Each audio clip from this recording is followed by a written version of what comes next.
I saw a documentary in 2001, and it was then that I sort of thought this could make an incredible movie, because I've never heard of this story. So from there, basically started researching, and it's quite a long research, about 8-10 years of sort of fact gathering and archival material from the Czech Republic, and every time I sort of did a job, I sort of went that way and tried to go into the army and the Ministry of Defence and look through their archives and sort of piece together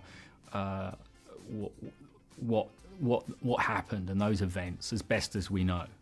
Operation Anthropoid. We are here to assassinate Reinhard Heydrich. He's executed thousands. Only Hitler is above him in the Nazi hierarchy. It probably took an outsider to make it in a weird way, you know, because it's very close to the Czech psyche. And I think, first of all, if a Czech director had done it, it probably would have been in the Czech language. So for me, it was very important to tell the world this story. It's a story that's known very well in the Czech Republic, but not outside the Czech Republic. So to do that, the best way is to have it in English, or present Czech as English.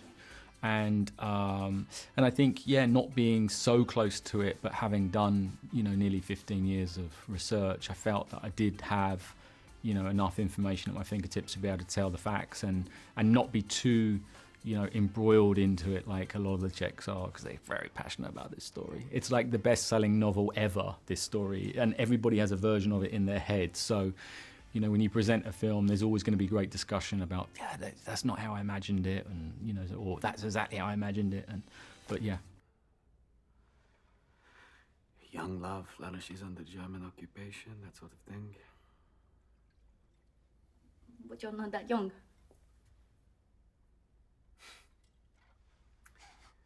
I was a big fan of Cillian's for a long time, and obviously he's having enormous success with Peaky Blinders, and I'd seen Jamie in The Fall and met with both of them and kind of just felt this great affinity for both of them, and knowing that both of them would bring something quite different but unique to the characters of Jan and Josef, because it's basically two characters that actually want the same goal, so you have to separate them a little bit, and they have to have a different arc and a different, you know, different characterization from one another, otherwise it's the same person doing the same thing. If you're arrested, there will be no escape. It was a little bit heavy in places, because, for instance, you know, the scene where Atcha is tortured in the Gestapo headquarters, we were actually filming that in the same room that the real-life Atcha was tortured. So, in a weird way, you kind of get this sense that you're walking on someone's grave, but then you're sort of thinking, you know, the world needs to know his story, and what better way to sort of pay, you know, homage to his memory in that respect is to actually be in the place that this happened to him, so that the world can understand what he went through. But it was a pretty quiet and somber day when we were filming that, and we just got our heads down and got on with it. But yeah, I mean, it was a bit tough sometimes in that respect.